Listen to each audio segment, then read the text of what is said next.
like to welcome everyone to the 2024 Sports Spotlight Series. I'm very, very excited to have such incredible women joining me here in Las Vegas. There is no doubt there is a big event happening in professional sports, the Super Bowl. But I don't think there's anything bigger in terms of what you can learn, your insights, and what can be shared than these two panels that we have. So I'd like to welcome an amazing group of women who have been there, done that, and got the t-shirt. So I'm very, very grateful to these incredible women. I want to start off by introducing our panelists tonight. I'll start off with my dear friend Felicia Hall Allen. She played basketball at the University of Iowa. She played for the tremendous, the pioneer, Hall of Fame coach C. Vivian Stringer, winning multiple Big Ten championships. She earned her JD at the College of Law at Iowa.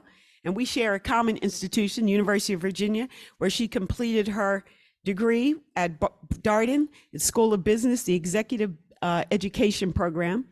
She's a former manager at Nike in the women's basketball marketing department, and currently she is CEO and boss lady of her own company. She is very, very skilled, highly skilled.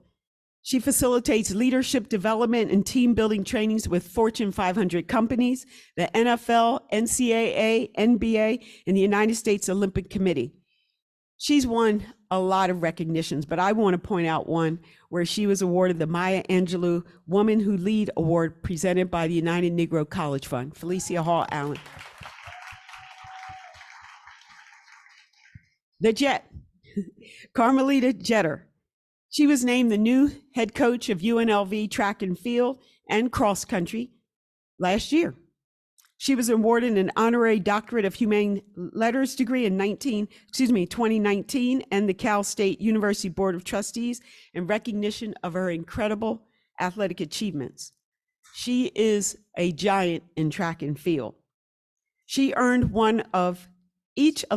she won an Olympic medal at the 2012 London Games. She earned a silver in the 100 meters, a bronze in the 200 meters, and a gold in the 4x100 meters in world record fashion. Yes.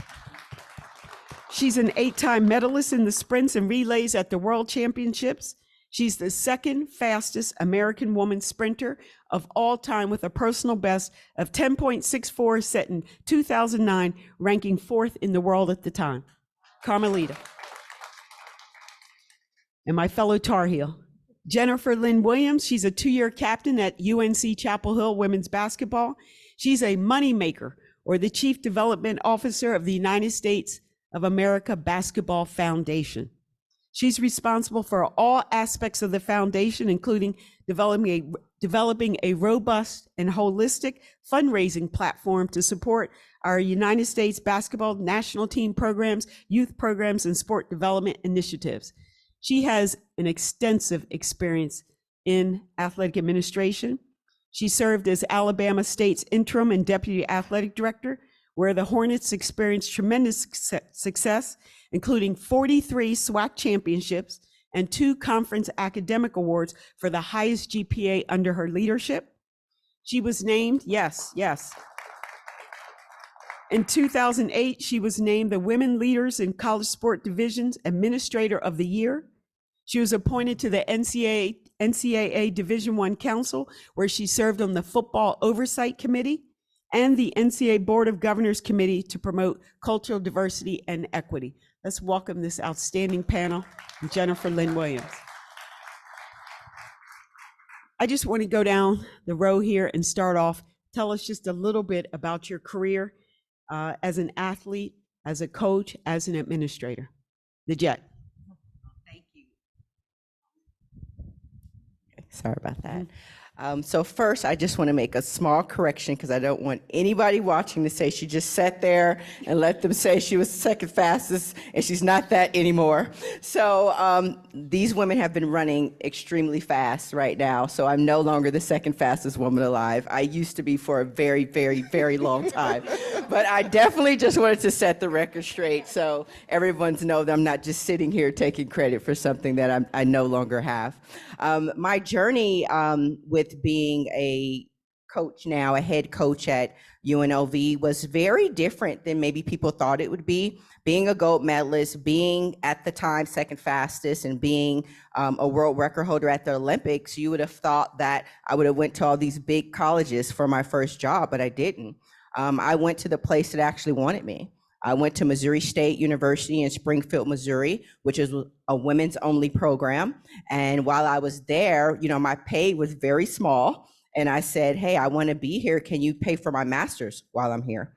And so they did that. And I was able to get my master's in 4 semesters, and they covered it for me. And then I got another call from Alabama, and I went to Alabama. And then I got another call from University of Southern California. So I definitely took the stages in my coaching career. Nothing was given to me. I worked extremely hard for everything. And then I finally got a chance to run my own ship.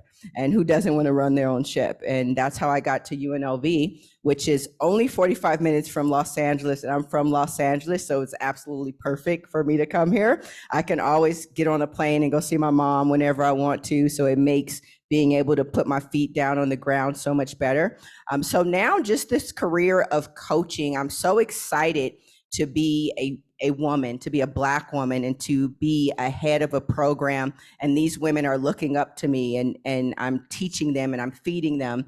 And it's a huge blessing and an honor to be in charge of the future, to be in charge of the culture here at UNLV, and to start my own legacy as the UNLV head coach. So I'm definitely excited about this journey that I've been on. I did not want to be a coach. Let me just say that. This was definitely not what I wanted to do. I started off being a manager, and because my career as an athlete, nothing was ever given. It was always earned. It was extremely hard for me to tell someone to take something that I felt like they were better than. It was extremely hard for me to convince someone that their worth wasn't exactly what their worth actually was. So me being a manager, for me, just was something that I couldn't personally do. But when I was at the meets with these athletes and they're asking me, Jet, can you help me with my start? Jet, can you help me with this? And yeah, sure, let's go. Get in the box. Let me see this. Let me do that. And then I said, oh my gosh, I'm gonna be a coach. And I just loved it. I just fell in love with it. It was August of 2018. All the jobs were gone. I woke up one morning, I called my agent, and I said, I want to be a coach. And he starts laughing. And he says, Jet, well, all the jobs are gone. I said, find me something. So my journey was not ideal, but it was mine, and it set the boundaries, and it also set the mindset and the energy of everything that I want to do now. So having my own staff is great. Being an administrator is great. Personalities are always different, right? And so I'm definitely enjoying the process of what I'm doing. I have an amazing AD here at UNLV, Eric Harper, who truly guides me. I have a meeting with him once a month, and we just sit and talk about pros and cons and development. And I don't know if other coaches have a agent that is really hands-on to developing you as a supreme coach, but I am definitely excited to be working with Eric Harper. Well, I can tell by her passion that she is a great coach. Thank you. Jennifer, what's your story? Yeah, so I, a former student athlete, I didn't start playing basketball, I tell people, until I was in 6th grade, which is really late for a lot of basketball players. A lot of them are starting at 8 years old. But once I got around the sport and the element of team, I knew that that was something I want to do. And that concept of team has really carried me throughout my career. Went on to receive a scholarship to the University of North Carolina. I was a top 25 player coming out of Detroit, Michigan. And I knew that I never wanted to coach. I couldn't deal with 15 of me, but I knew that I wanted to affect sport in a different way. I would always see our AD, and that's one thing I can say about our AD at the time at Carolina. He was always present. He came to all of our home games, and I was like, you know what? I want to do what he does. Like, I want to go to the games. I want to travel. Like, that's what I want to do. But I didn't know exactly like what that was, because everything that was being taught to us was, you can go be a coach. And so I ended up being a journalism. I went and got my degree in journalism and African American history. And I went and worked at Fox Sports after college. I did work with ACC Live. I was on air. I did color commentary for the ACC network. And that was kind of what I was going to do. But again, I didn't feel that that was my purpose. And I tell people all the time, purpose over praise. People were always telling me, oh, you're great on camera, you know, you understand the game, you have a super high IQ, but I wasn't feeling, that wasn't for me. I didn't have, that wasn't my purpose. So I ended up, while I was still playing, I won the Robin Roberts Sports Communication Award through the WBCA, and I was had a scholarship to go to grad school. I always wanted to go to an HBCU. Do you all know what HBCUs are? Historically Black colleges and universities. At Michigan, we don't have, the closest one is Central State in Ohio. So, and then I went to a private high school, and they weren't talking to us about HBCUs, and no HBCUs recruited me. So when I got to North Carolina, you have North Carolina Central, right up the street, you have North Carolina A&T, Shaw, Livingstone, I can go on, St. Aug. And so I ended up going to North Carolina Central, where I just feel like that was probably one of the best decisions in my life.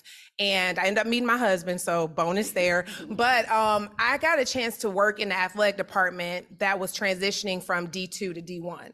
And so I was in a lot of meetings that at the time I probably shouldn't have been in, because I was young and I was new to the profession, but because of the lack of resources, I got to sit in these meetings. And that was very beneficial to me as I was growing up in this, as a young professional. I knew that working in fundraising was gonna be my ticket to really advancing in this profession. And if you know anything about athletic administration, you don't see a lot of women in fundraising. You don't see a lot of Black women in fundraising. And so I was told, oh, you won't make it this way, you won't be able to do it.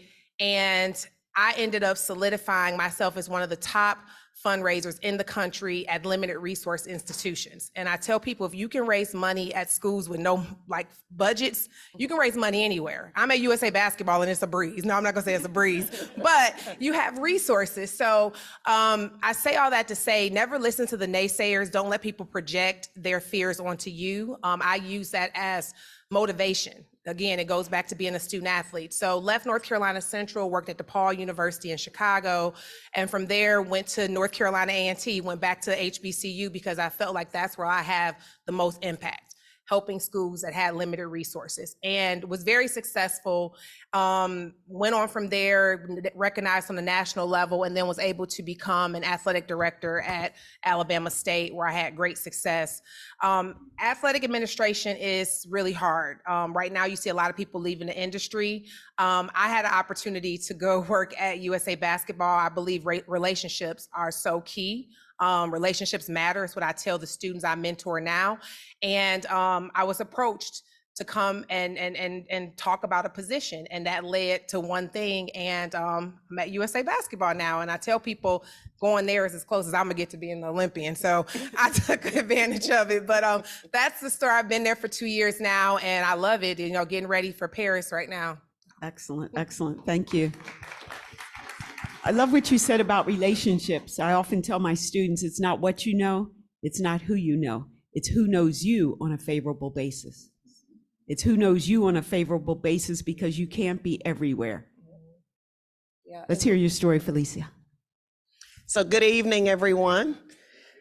You can tell by the Southern accent that I am Southern.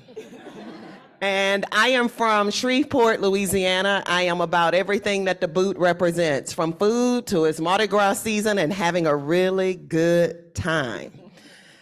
Raised by a tribe and a community of people who made me believe that absolutely anything was possible. Jennifer talked about wanting to attend an HBCU. My elementary, middle, and high school, they were all HBCUs. Because everybody there looked just like me. Not all tall, cute with big feet, but you know what I mean. And I was really, really lucky. Coming from that environment, Southern University in Baton Rouge was my dream school. And then when I got kind of good in basketball, somebody said, you won't have to ride the bus to all of your competitions. You can fly. And I said, well, since I've never been on a plane, I think I'll go that route. luck, and being in the right place at the right time. The person who was my number one rival in high school, her father sold me to see Vivian Stringer, a Hall of Fame coach. She never saw me play high school or AAU. My number one rival's father asked, "Do you have a spot left for a post player?" She said, "You know what? We got one spot left." He said, "Well, I got the player for you. Chantel, go get that VHS tape and pop it in for the state championship game." When you talk about relationships, you know how there's a book that I really like. It says a lot of good stuff. One of the things that it says is that your enemy can become your footstool. The good news is that this wasn't my enemy, but it was a rival. And competition can be very healthy for women when you can do it in a way where you all are about pushing each other to a place where you bring out the best in one another. And that's what other women have been able to do for me, a rival. And then a grandmother with like a middle school education who introduced me to all things sports. We did everything except NASCAR. She couldn't get into a car driving around in circles. I don't know. But I think that one of the things that I understand from her is that to the world, you may be just one person, but to one person, your life could be the world. And there were people who exposed me and allowed me to see that anything in the world that I wanted to do, that I could absolutely be. I think I got really lucky because I had really good coaches. I was lucky to land at Iowa because Coach Stringer never see Vivian Stringer, Hall of Fame coach, inducted into the Hall of Fame with Michael Jordan, David Robinson, and the like, and is one of the winningest coaches to ever coach women's basketball. Recently retired after 50 years of coaching and is still very much a part of my life. She said to me, not the kind of basketball player that she thought I would be, but she was always intentional about talking to me about the kind of woman she believed that I could become. And she said to me that if I believed in her dream, she would believe in mine. My dream was to go to law school. My dream was to run a professional sports team. My dream was to travel the world. My dream was to change the lives of other young women who looked like me. My dream was to be on a homecoming court. My dream was to pledge AKA. My dream was to marry a man who would love me better than I knew how to love myself. My dream was that when I transition to the other side, that I'll hear somebody say, "Well done." My dream was to impact not just the lives of the people who were in my small circle in my village, but I believed that if I used what God gave, that I could impact more than basketball, that I could impact sports. And I think that I got lucky again because I landed in a place after law school like Nike.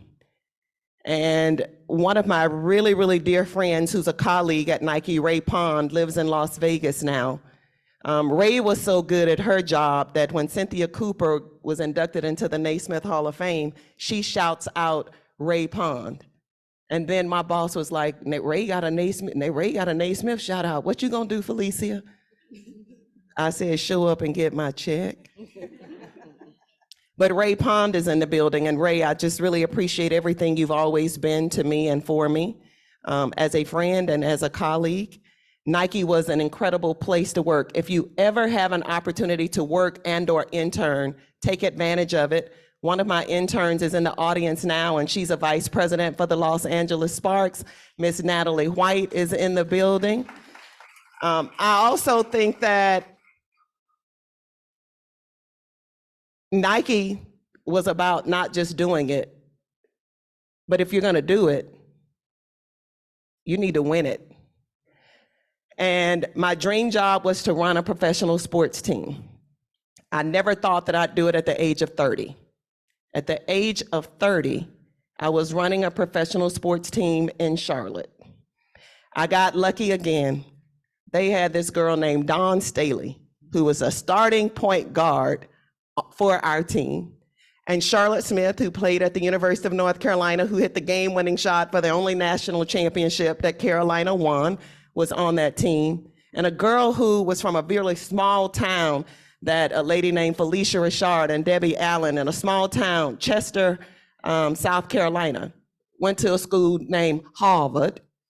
Allison Feaster was on that team. She now is like a vice president with the Boston Celtics. I don't like to do it if I can't win it.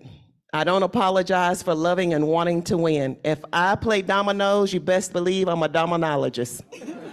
I'm coming for your heart. So I get there to this organization where in the meetings that we have, I'll walk into our executive room. Nobody in the room looks like me. Not one person for all of the different roles that will be reporting to me. We are the second worst team in the league. And all I do is win, win, win, no matter what.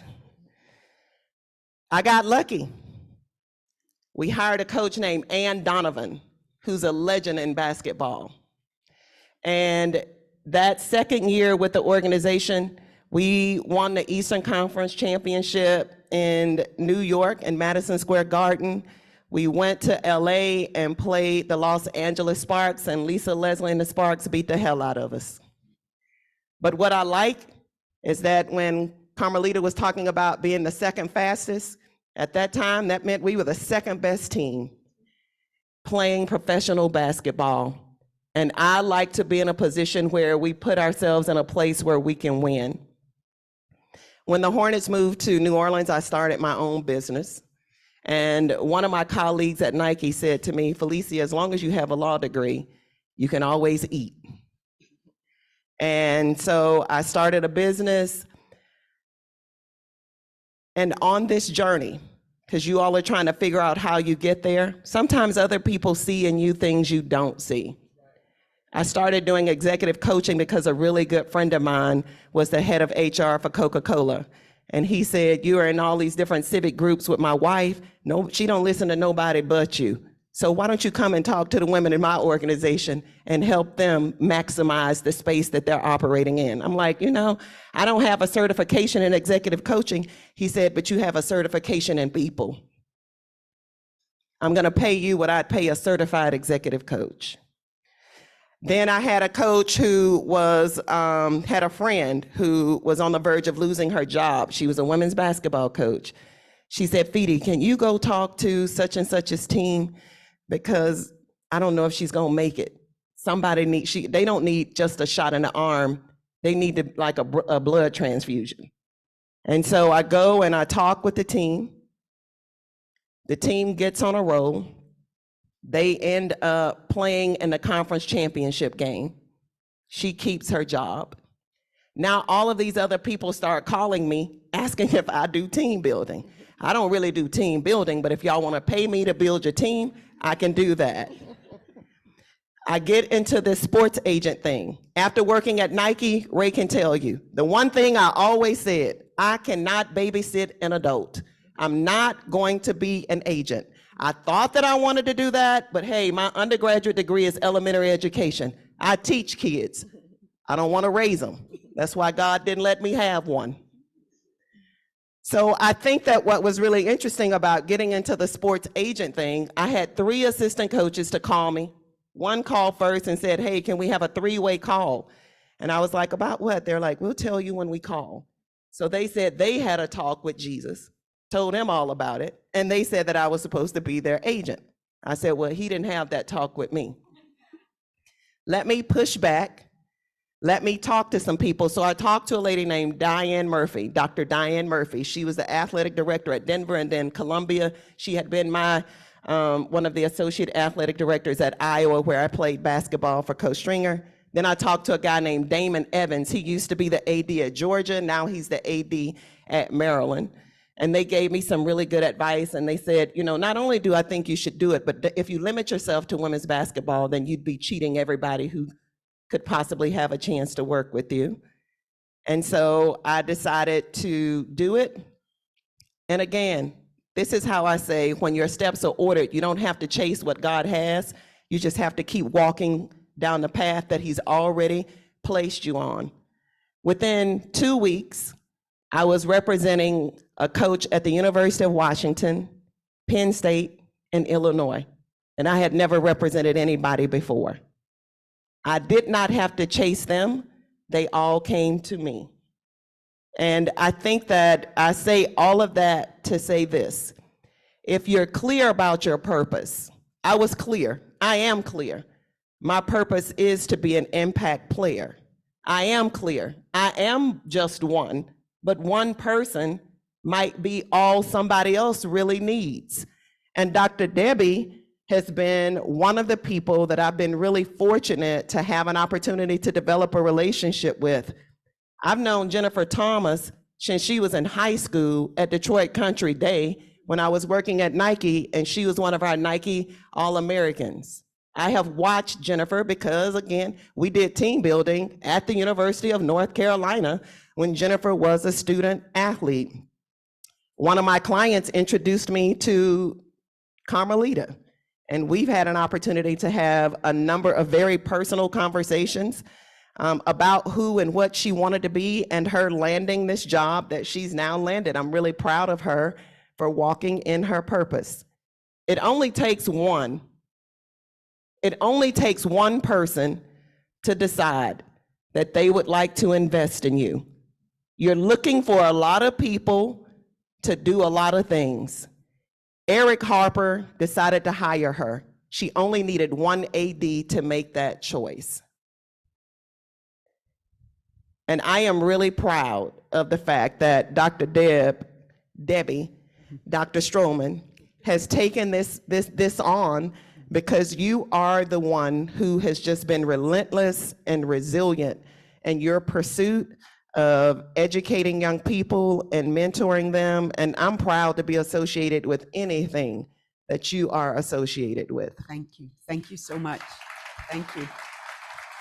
Wow. What a panel. What a panel. I'm sitting here like, whoa, just taking it all in. I'm hopeful that you all are as well. So we're here to celebrate Black History Month by way of lifting up the resilience of Black women, how we show up, how we support one another and serve others. Now, you all have lived a life of service, and you've certainly been blessed by it. But I would love for you to speak to how you are currently, or how you did, manage your own stress as a leader. In what ways do you teach and practice holistic living? And I want to start with you, Jennifer. I didn't always do a good job at this, but I think once my mother passed in 2019, and then the pandemic hit, and I think as women, we have to be okay with being selfish. I really started being intentional about my self-care, my time, and where I prioritize things. I was pouring so much into my job that I wasn't really, my family was there, but I wasn't present. I had a young daughter at the time. I was, married. I am married. And so, it was just really being selfish and being okay with that. We have to take the time. I think, we can't pour positively into people if we don't take care of ourselves. So I like to, obviously I pray all the time, but I work out. I take an hour a day. I go do Orange Theory. I do my little Orange Theory fitness, and that's my me time. I make sure that I get my massages and different things, but I'm really being more intentional about the self-care piece of it, and just making sure I'm taking care of me, because I can't do the things that I do, and we go 100 miles an hour if I don't properly take care of myself and be selfish at times about my time. Alicia? I think I learned when I was an intern at the NCAA, making $500 a month with a law degree, that is. Because sometimes I think you gotta be willing to take a step back to take that step up. If you're aware of the environment that God is placing you in and all of the things that potentially surround you to help advance you. But one of the other interns, he would go out every month. He would go out. We didn't have a lot, but he loved golf. and he would always go to the driving range, or he would go play 9 holes, or he was intentional about doing it. And I said, "What are you doing?" He said, "I've decided that for the rest of my life, once a month, I'm gonna steal a day for me. It's my George Wynn Day." George now works at the University of South Carolina. And so he was like, "And you need to have a feedie day and make that day whatever it is that you want it to be. Doesn't have to cost a lot of money to take time out for you." Time is the most precious resource that we all have access to. My feedie day was taking a bubble bath, burning candles, reading my Essence magazine, and listening to some good music. I've elevated a little bit on my days in terms of what they look like now. When I got to Nike, we had this thing. We worked hard, so we decided we would play hard. We played as hard as we worked. So one of the things that I said that I never want to do is I never want to just live to work. I want to make sure that if I work, that I'm intentional about making sure that I create some experiences for myself. And two of the people who take advantage of some of those experiences with me and my husband, Johnny, are here. Our cousins who live in North Carolina, Deidre and Luther, they have daughters who play softball, one at North Carolina A&T and one at Harvard. I would imagine they raise smart girls. But they play softball, both of them. And we play really, really hard. And I don't care if you're in school even. You have spring breaks, you have all of these moments. You need to find something that allows you to recharge and refuel you. The last thing that I will say, which is the first thing, Christ centers me. If it gets really bad, I can just play one of those songs by Tamala Mann or Shekinah Glory, and it just puts me in a place where I feel connected. Or I can sing one of those old Negro spirituals where we had no music, we just had our feet and our hands. And we knew how to usher in the presence of God, and the Holy Spirit just will comfort and center me. And it reminds me that no weapon formed against me can ever prosper. And it also helps me to understand that I can operate with the level of peace that surpasses all level of understanding. And so those are the things that are really important relative to being able to ground me. Let the church say. I think for me, it changed as my level in my careers changed. First, I would just shop. So that was how I took some of the stress off. The girl with the red box. I was a shopper. I would say, "Oh, I'm going to go and buy a couple pair of shoes, buy a bag." And then I started thinking, okay, I'm not even wearing half this stuff that I'm purchasing. It's just sitting in the room. It still has tags on it, never come out the box. And I said, okay, what else did I used to do that really helped me, relax? And it was always my family. I come from a really, really big, close, that Sunday family where you meet up at someone's house and, everybody brings something. And that was a great part of getting me to relax. And then as I became a coach and I'm listening to young athletes tell me their problems and they're breaking down in front of me, and I'm calling parents because now I'm worried about their mental health, and they've told me things that's just sitting in my heart. And now I can't sleep at night. I said, okay, the shopping's not working. Sitting at my aunt's or my cousin's or my uncle's house, this is not working. And I had signed a contract with Nike as a Nike coach, and they had in the contract a plan where you could talk to someone, and it was free. Well, not free, but it came with your contract. And so I started talking to someone to just release all of the energy that these young athletes were giving me. I couldn't tell other people because you don't want to tell what someone's going through, and it was just sitting in my spirit. So I had to start talking to someone just to release it, just to let it out. So then I can continue to help these young athletes be comfortable to talk to me. Of course, I'm not a psychiatrist and I never give advice in that regards, but I was a great listener. Or I was a great communicator as far as, well, how's your day? How are you doing? You look tired. Your workout wasn't really on point today. What's going on? So I learned a lot of things as I sat and spoke with someone about releasing all of the energy that I was getting. I believe that has been the biggest help for me. Working out, of course, but my Peloton, sometimes that jacket just sits on there. I'm not gonna lie, it just sits on there.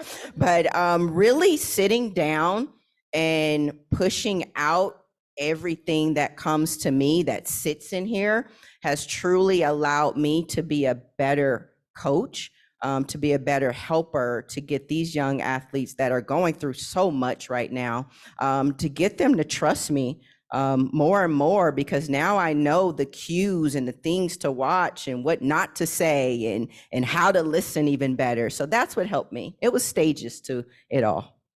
We can always grow as we age. Yes, thank you, each one of you. So we just spent 2 days here in Las Vegas with the Black Men's Brain Health Conference, and we learned a lot. We shared a lot. It was beautiful to see researchers, scientists, community organizers, and leaders all in the same space talking about how we can have better outcomes for Black men. You all as mothers, as partners, as godmothers, as aunties, grandmothers, all of that. What can you say to Black men to help them not only seek information, but to take action for their own health? How do you speak to the men in your life, whether it's your nephews, sons, grandsons, husbands, partners? How do you speak to men? Jet? I'm extremely honest. So when I'm speaking to my uncles, my brothers, my nephews, my cousins, I just speak honestly. I don't sugarcoat it. And I think sometimes that where it becomes a problem for some people, because you're not being directly going to exactly what you want to address. If I see that my brother looks tired, I'm going to say, hey, Damon, you look tired. What's going on? Have you seen the doctor? What's going on? See, this might be getting a little bigger. What's happening? Are you not eating well? So I'm very, very honest, because I never want something to happen and I wake up the next day and I say, well, I saw him on Thursday and I didn't say anything, or I saw that his eyes were yellow and I didn't ask him if he went to the doctor. So I'm very adamant on being extremely honest. And sometimes that honesty hurts people's feelings, right? And they're thinking to themselves, like, did I really gain weight? What's going on, right? And then they end up going to the doctor and they say, Lita, because that's what my family calls me, Lita, you're right. And I say, I knew something was wrong. You just didn't look the same. So I would say for me, for my nephews, for my brothers, my uncles, my cousins, I'm always just extremely honest. And because as I'm getting older in age, I'm losing those people that took care of me, that changed my diaper, that watched me and combed my hair. So now I'm really watching family members that are older, and I'm looking at them and I'm saying to myself, wow, Auntie Jewel's getting a little old. She's 79, but you start seeing it, like you didn't pay attention to it because you just think every day everything's going to be okay. So now I'm just more intentional in expressing myself. If I don't think something is right, I'm not going to bite my tongue. I'm not going to just wait until someone tells me something's wrong with someone. I ask, or I say, these are the things that you need to do, especially with my nephews, just being young men. I'm always asking them, are you taking on your hygiene? What are you doing? So I'm definitely very honest in my delivery. So for me, it's just honest hour. Speaking truth to power, speaking truth in love. Felicia? I would like to give a huge shout out to Troy Vincent, second in charge at the NFL. Troy Vincent gets it. He's a former student athlete at the University of Wisconsin. Shout out to the Big Ten. He's played on several NFL teams. He's worked with the NFL Players Association, and now he's second to Roger Goodell in running the league. But he used to be over the player engagement department. And when Troy was leading the player engagement division, he enlisted my husband, Johnny, and I to create a transition coaches program where they have peer-to-peer coaching. I think that one of the things that becomes really important for men is to have men to talk to and to be able to have a safe place where they can talk with people who they believe have walked in their shoes. And I think that Troy did an exceptional job of starting a program that still exists right now. and providing them with the resources that they need to have access to in order for them to be able to deal with some of the transitional things that they deal with when they take the cape off and they become a civilian like us again. And I think that when dealing with student athletes, one of the things from doing team building and being on college campuses a lot, I think that a lot of things that hit me right away, guys are dealing with anxiety because there's a lot of pressure for them to perform. If they are a student athlete, they have an impression of who they think they are, and then everybody else tells them who they're supposed to be. And that's a lot of pressure, and they're dealing with anxiety. The other thing is sometimes they can get a little depressed. They don't always get the playing time that they want. The grades might not be falling. Maybe they're not getting the NIL deals that they think that they deserve. But for one reason or another, I think even Michelle Obama talked about how she had some issues and she had to go seek some counseling. And so guys are dealing with depression. They're having they have low lows and they have high highs. And then the other thing that I noticed, especially since we're talking about Black men, people just think that they're angry even when they're not. Even when they're not. And I think that part of that has to do with maybe some stuff that they may be carrying with them that they just don't have an opportunity to release. We need to have safe places for them. And as a woman, I think that what I try to do more than anything else is lead them to a solid man or a tribe or community of men who I think might be able to provide some support for them. And I just try to love them. I think that men love each other different than the way that a woman's job is to love him.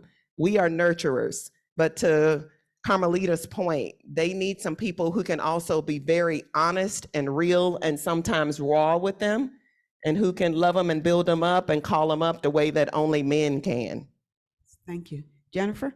You know, I was gonna say, Felicia pretty much said it all. I always believed as being an athletic director, you have to lead from a place of love. And I felt like providing that safe space for my student athletes, especially my male student athletes, because I was at an HBCU, especially during COVID and the George Floyd situation. My student athletes, my men were angry. They wanted to protest. And I had to talk to them about it's okay to not be okay.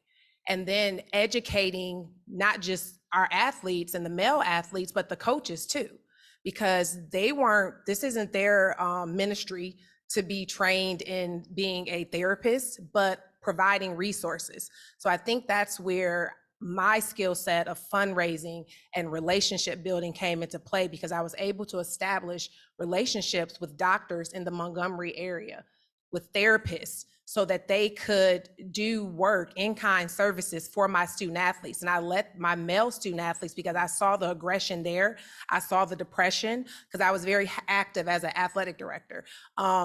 I saw them and I let them know that you had people out there who cared about you, genuinely cared about you outside of the sport. We liked winning championships and we won a lot at Alabama State when I was there, but I cared about them as a person, and they knew that because of the conversations we would have. I believed in having an open door for all of my student athletes. And they genuinely, like I said, we were one of the few schools in the SWAC who had therapists on call. We had a hotline.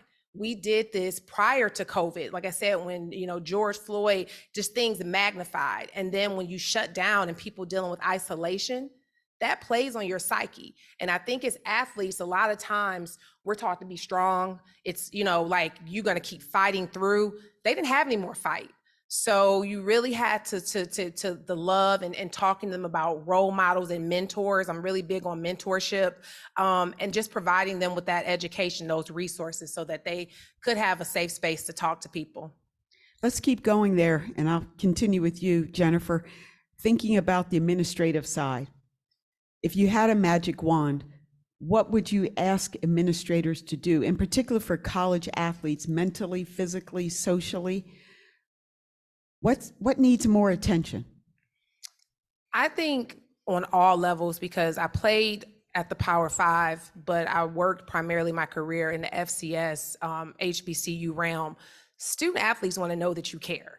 Like, even the ones who are going to go pro, they want to have a plan. And if you, to me, if you invest in student athlete development, showing them, what's available life after sport and how you navigate that world, I feel, to me, that's what's missing on campus. I think right now everyone's being treated like a number, like it is a business model. And we know, like, at the high level, it is a business, but those students need to have access to professional development.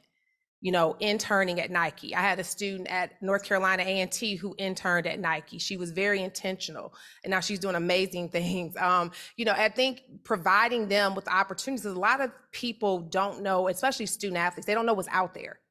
When I was coming up, I harassed our academic advisor because I knew, I was very real about my skill set.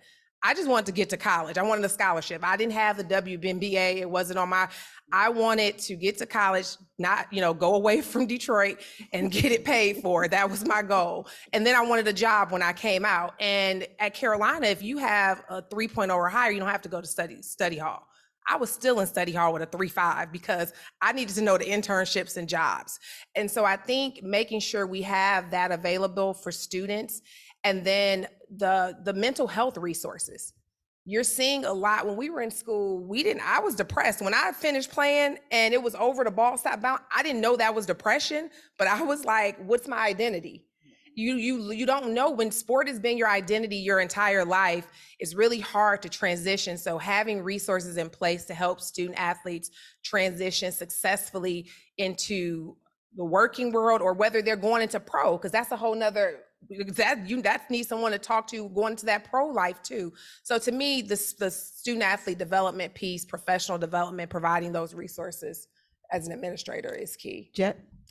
I would say, just from being in student athletics as well, I would first start off with the professors and the coaches and the people inside of the athletics, because it trickles down. It's no different than a household. If a mom is insecure, her daughter's normally going to be insecure. If the father is an abuser, the son is normally going to be an abuser. And it always starts at the top. And so I would say, starting at the top, because before there's the student athletes, there's the people that actually work with the student athletes.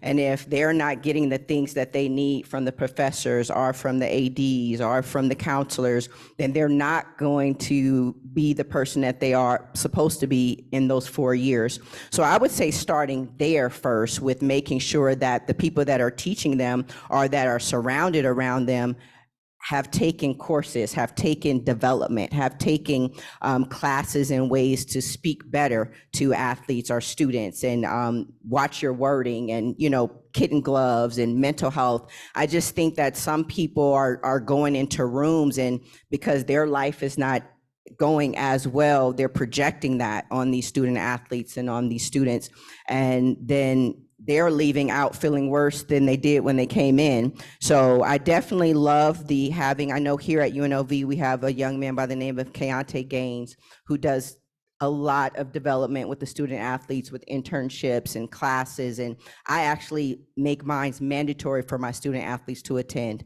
It's just like, if you miss practice, if you miss this program, you're not going to practice, because I think it's just as important. But I would say starting at the top first, to the people that are directing those young athletes to be better people as well. I want to thank you for that. It reminds me of accountability. Who's checking on these people? We're hearing about lawsuits, abuses taking place because no one's checking on the folks who are supposed to be taking care of the athletes, taking care of the students. Felicia, administrators. I think they've done an outstanding job with that question. There you hear it. There you go. Thank you for that. So again, brain health, dementia, Alzheimer's, and certainly in the news, we hear a lot about concussions, right? But I would just love to hear your take on how you're receiving that. Is it in your life? If you would share, if you have any stories, how it's touching you and your families. Anyone? Well, my grandmother is 94 years old and she has dementia. And it's more difficult, I would say, for my father, because some days she doesn't remember him, or she calls him my grandfather because they actually look alike when my grandfather was younger. For the one thing that I think is the bigger trigger is she remembers me at all times. So there will be times where my dad will call me or my dad will FaceTime me so I can, hey, grandma, what you doing? And then whatever mood she was in, she snaps out of it, you know, and I am the face that she always remembers. So I'm dealing with dementia in my family now, which is something that, you know your grandparents are going to get older, but you never think it's going to be your grandparent that has dementia. And, or this was the person that, changed your diaper as a kid. And here I am now doing the same thing with my grandmother who's 94. And she called it out the other day, which was so funny. And she said, I used to do this for you. And I said, yes, you did.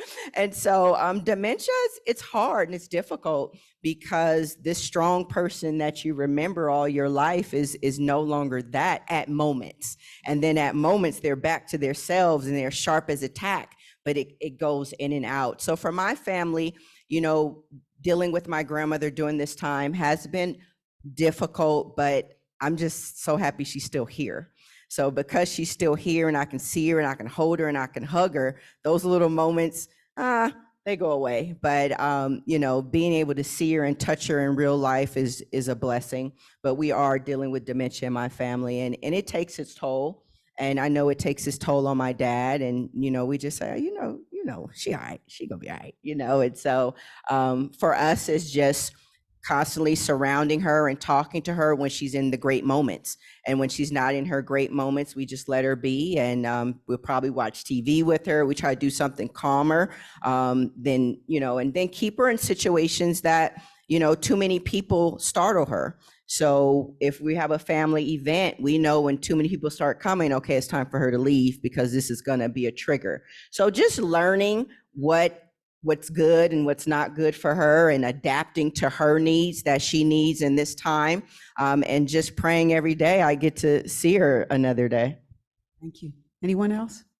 I'd like to jump in on that. I live in Rock Hill, South Carolina, football city, USA.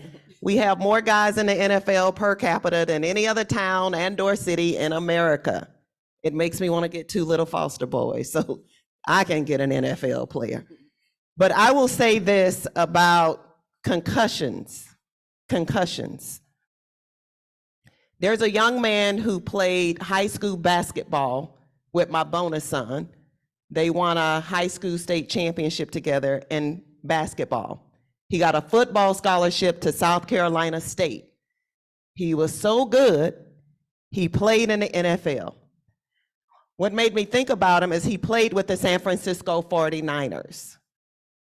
Young man comes from an exceptional family, mother and father intact. So he grew up with 2 parents in his home.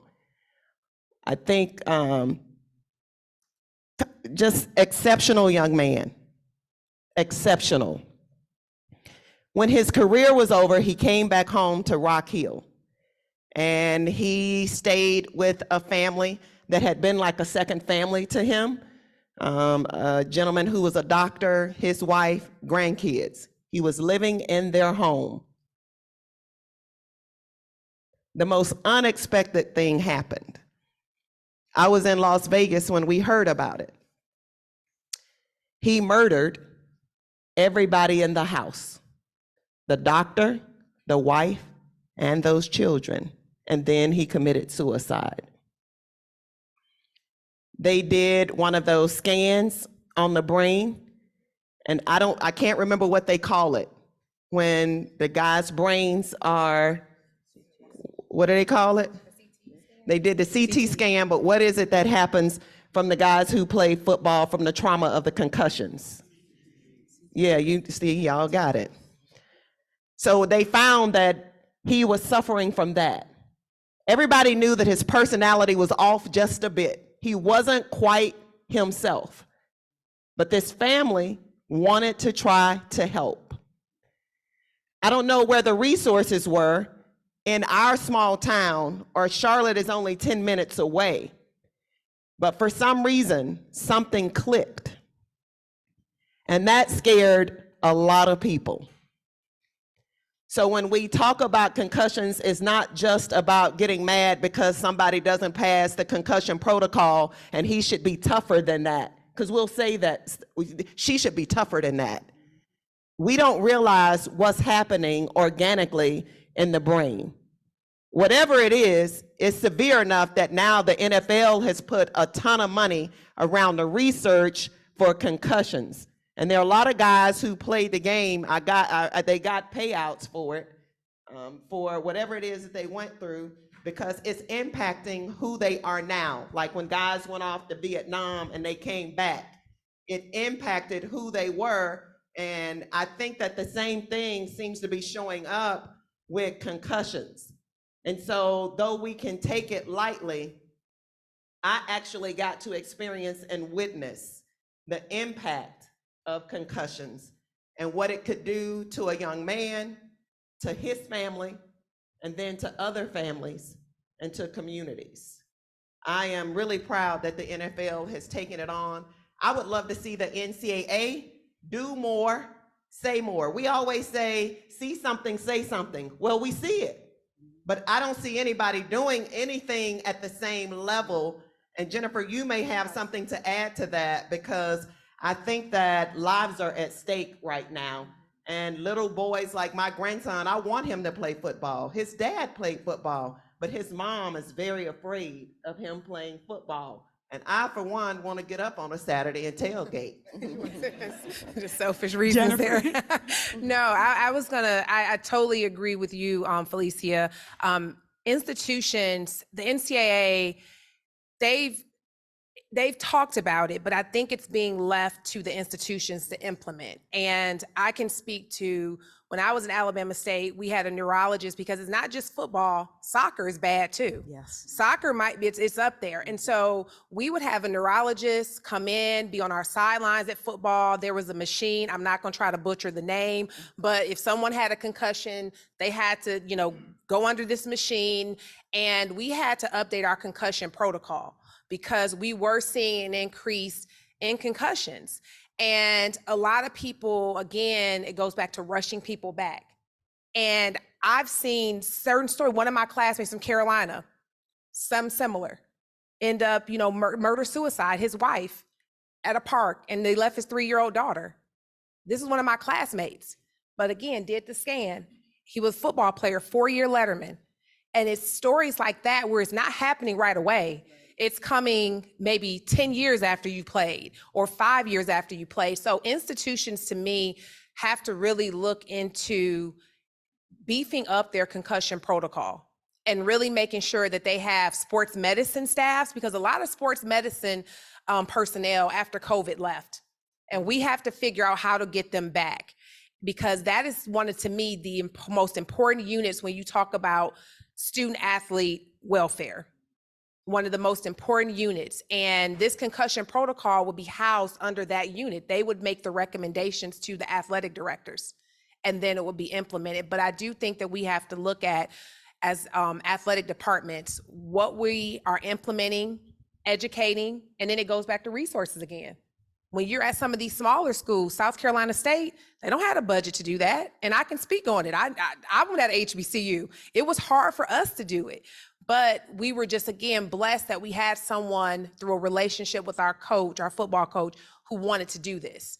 And so we just as administrators, really have to make that a priority. Thank you for that. I think similar to the conference, we've heard in your comments, mental health is brain health. Brain health is mental health. Yeah. So let's close out on a very positive note. Tell me one or two things that you love about your career, what you're doing now. Felicia? I would say when people ask me, what do? I say I help make dreams come true. That's what I do. And they're like, oh my God, what do you do? So I'm a sports agent. I get to help make coaches' dreams come true. I do team building. The University of South Carolina is one of our clients. UCLA, women's basketball. I'm looking at these programs who are excelling and really just excelling. And we do more than just basketball. We've done track and field, tennis, golf, volleyball. But I love it to be at a national championship and to watch those young people excel. And I would also say my husband, Johnny, and I, we started a professional development symposium called A Step Up. We educate, connect, equip, and inspire current and future generations of coaches. We've done basketball for almost 15 years, and about 3 or 5 years ago, we started an Assistant Coaches Hall of Fame. It felt really good to see those coaches' name go across that bottom line on ESPN, and then to have Scott Drew, the coach who's at Baylor, who won a national championship a year or so ago, call and say, Felicia, thank you for doing this.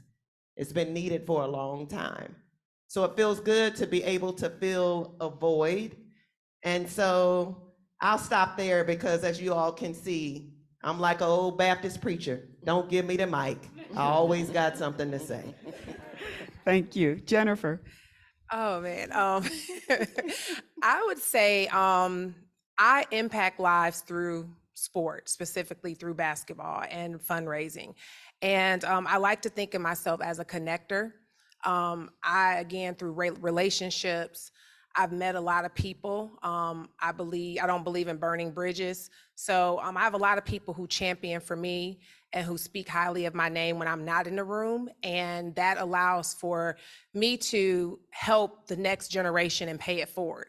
I felt like when I was coming up, Felicia was always super gracious, but I didn't have a lot of women who looked like me who were willing to extend that olive branch. And so I made a commitment to be able to help students, and not just students of color, any student who really wants to work in sport, to help them figure it out, because it can be hard. And I know what I went through, and I want to make it easier. And so that is my goal. Through USA Basketball, this is my second year. I started the Torch Leadership and Sport Mentoring Program, where I take students who identify as Black, Indigenous, people of color at minority-serving institutions, and I match them with executives on our leadership team. And this aligns with one of our pillars, which is promoting social responsibility. The biggest difference I saw from going to Carolina and being a student at North Carolina Central, and my husband was a student athlete there, was the lack of resources, access and opportunity. I had access to a huge pool at Carolina. I had access to resources. My husband didn't have that. So when I became an athletic director, it was my goal to create that pipeline for those students at HBCUs, at HSIs, AANAPIs that want to work in sport. I want to connect them with those executives, because that's what I hear all the time. Well, we don't know anyone. We don't know any people of color, or there are not any women of color who raise money. It's some, you just don't, they're not in your circle. So it's for me to be able to create that pipeline, and that's what I'm doing at USA Basketball. And it's been beautiful to watch. This is our second cohort come through. I've been able to raise funds to continue to expand this program. We now went from 8 to 9, and they're just getting hands-on experiences. They get to work with our women's national team. They get to come to camp. They get to go to the Final Four. They get to be in suites at the Celebrate. They get to do things that they may not have had access. They get to meet Felicia. They get to meet these execs, like people that they may not have known. And that's, again, a part of what is my goal, to impact these lives of young people who want to work in sport. Thank you, Jennifer. Carmelita. For me, I would say that I absolutely love coaching. I don't know if you can hear it, but I do. I absolutely love coaching. But I absolutely love helping someone be their best self, and getting someone to be, and I don't want to call them Carmelita Jetters, but in a way, Carmelita Jetters. I wasn't fast in high school. Nobody was recruiting me. I went to a Division II school. I was the most decorated athlete at Cal State Dominguez Hills.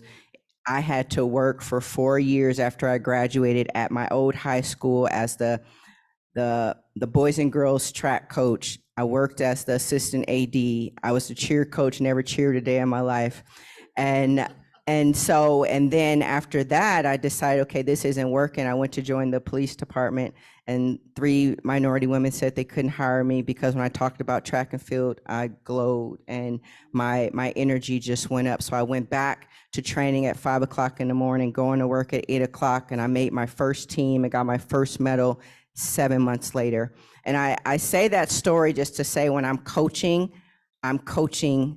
those young women to do exactly what I did. I'm pulling all of the greatness out of them. I'm the 3 minority women that told me no. I'm the principal at Bishop Montgomery who gave me all of those jobs so it can add up to be the salary of a teacher at the school. I am all of that. I am the coach that woke up at 4:30 in the morning to train me at 5 because I had to be at work at 8. So when I'm working every day and I'm there when they're in the weight room at 6:30, it's because I know what they're going through. I know who they are. I wasn't always the fastest woman alive or a gold medalist. I worked for every piece of everything that I have. So when I'm coaching these young athletes, I'm giving them everything that I have, and they're either going to take it and build from it. But that's what I love about coaching is I meet you where you are. And wherever that place is, my job is to get you to run personal best, to get you to make the final, to get you to NCAAs, and at the end of the day, to get you to graduate. Wow, let's give them a hand. Thank you, thank you, thank you.